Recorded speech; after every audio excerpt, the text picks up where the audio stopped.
তো যেহেতু গর্ভাবস্থায় আমরা সারাদিন যা চিন্তা ভাবনা করি সেটা কিন্তু একটা নির্দিষ্ট দিককে ইঙ্গিত করে।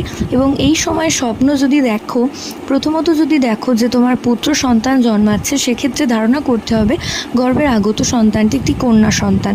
দ্বিতীয়ত যদি দেখো যে কোনো সাদা সাপ তোমার আশেপাশে ঘুরছে, সেটাও কন্যা সন্তানকে ইঙ্গিত করে। এছাড়াও যদি দেখো রূপোর কোনো অলংকার, রূপোর পায়েল বা রূপোর যে কোনো অলংকারই দেখতে পারো, যদি স্বপ্নে দেখছো, তো সেটাও কিন্তু কন্যা সন্তানকে ইঙ্গিত করে। এছাড়াও গর্ভাবস্থায় যদি দেখো ফুলের বাগান, সেটাও কিন্তু কন্যা সন্তানকে ইঙ্গিত করে। এছাড়াও প্রজাপতি, রাজহাঁস এবং নিজের মুখ যদি তোমরা আয়নায় দেখছো, এরকমটা স্বপ্নে দেখো, তো সেক্ষেত্রে তোমরা ধারণা করতে পারো যে গর্ভের আগত সন্তানটি একটি ফুটফুটে কন্যা সন্তান আসতে চলেছে। তো আশা করছি ভিডিওটা তোমাদের কাজে আসবে। প্রত্যেকে ভালো থেকো, সুস্থ থেকো, সাবধানে থেকো এবং স্বপ্নের সঙ্গে কখনোই জেন্ডার প্রেডিকশনের